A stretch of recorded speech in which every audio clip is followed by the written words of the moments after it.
Kenapa ada orang yang mau beli smartphone yang harganya mahal banget, padahal desainnya monoton? Desain smartphone ini tiap tahun bentuknya gitu-gitu aja, nggak ada terobosan desain yang signifikan. Dan apalagi smartphone ini mahal, tapi kok masih banyak yang minat? Serius, kenapa? Jadi, kira-kira bisa kalian tebak nggak apa smartphone yang dimaksud? Ya, iPhone. iPhone ini kan smartphone yang harganya mahal banget. Desainnya gitu-gitu aja, kayak gini. Tapi, meskipun harganya mahal, iPhone ini selalu jadi incaran banyak orang. Bahkan saat iPhone itu belum launching sekalipun. Contohnya aja, pas awal keluarnya iPhone 14 di Indonesia tahun 2022 kemarin, sejumlah distributor resmi iPhone udah ngadain event pre-order iPhone 14 di Indonesia. Bahkan yang antri untuk PO pun banyak, sampai ada jalur antriannya. Gokil banget nih. Padahal harganya mahal, tapi animo beli masyarakat kuat banget. Banyak yang mau punya duluan nih smartphone. Dan lagi pertanyaannya, kenapa bisa semasif itu animonya?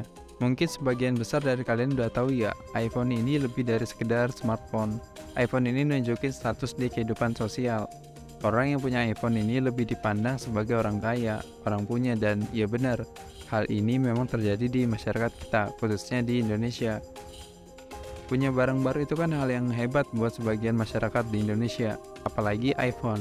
Jadi, buat orang Indonesia yang punya barang baru, yang baru rilis atau launching itu kan pasti bakal dinotis sama orang-orang yang ada di sekitarnya. Punya iPhone aja udah dilabelin jadi orang kaya, apalagi punya iPhone seri terbaru. Makanya, banyak orang rela antri sampai pre-order untuk punya iPhone 14 kemarin. iPhone sebagai status sosial ini bukan hanya omong doang. Bahkan CEO Apple sendiri ngomong hal yang demikian.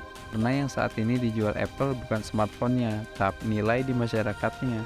iPhone dalam beberapa tahun belakangan ini emang udah lebih dari sekedar gadget, lebih dari sekedar smartphone. iPhone udah jadi kayak perhiasan, luxury things, udah kayak emas yang dipakai di tangan. Aksesoris mahal nih. Tapi ini sebenarnya nggak semua orang yang punya iPhone itu orang kaya. Sebagian orang memang punya uang lebih dan butuh fiturnya selain juga untuk status sosialnya. Tapi sebagian lainnya ada juga yang terkesan maksain untuk punya iPhone ini, hanya untuk statusnya supaya dianggap mampu secara ekonomi. Bahkan sampai ada orang yang terang-terangan, padahal nih smartphone-nya bukan iPhone, tapi pakai soft case supaya kelihatan kayak iPhone. Saking dahsyatnya nih brand.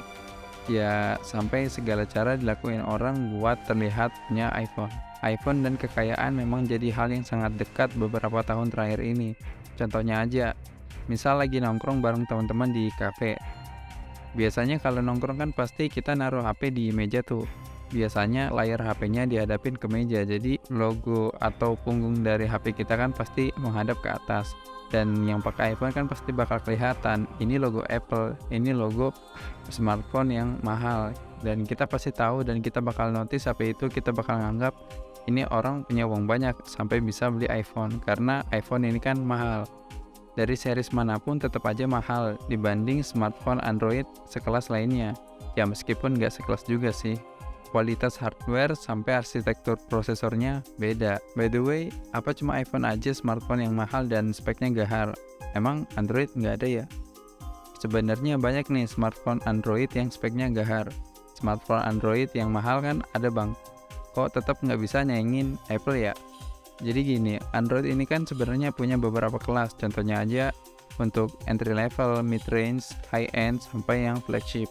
Nah, untuk yang kategori flagship ini sebenarnya speknya bisa dibilang 11-12 lah sama spek iPhone. Harganya pun mahal, bahkan bisa lebih mahal kalau dibanding beberapa series iPhone. Contohnya aja, untuk Samsung S23 Ultra Phantom Black dengan storage 512 GB, yang harga jualnya aja bisa sampai 19 juta. Tapi ya meskipun spek dan harganya mahal ini, animo masyarakat nggak sebesar pas iPhone mau rilis. Alasannya ya nggak lain dan nggak bukan karena nggak terlalu menarik ini smartphone. Meskipun punya Android harganya 19 juta, kalau ke tongkrongan di cafe nggak akan dinotis nih HP mahal ya, karena dari desainnya juga mirip-mirip sama HP yang high end bahkan mid range. Jadi ya nggak kelihatan status sosialnya gitu.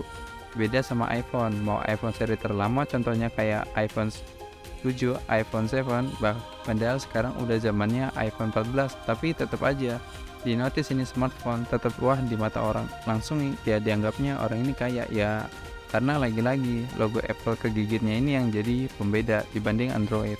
Tapi terlepas dari semua status sosial yang dihasilkan secara tidak langsung dari iPhone ini, iPhone itu memang punya kualitas yang benar-benar bagus. Mulai dari kameranya yang super jernih, bahkan sekalipun hanya 12 megapiksel yang dimiliki iPhone versus Android yang kameranya 28 megapiksel, tetap aja lebih bagus hasil foto yang dihasilkan sama iPhone. Dari sisi penggunaan hariannya pun juga sama, iPhone ini smooth banget ya, anti nge-lag lah.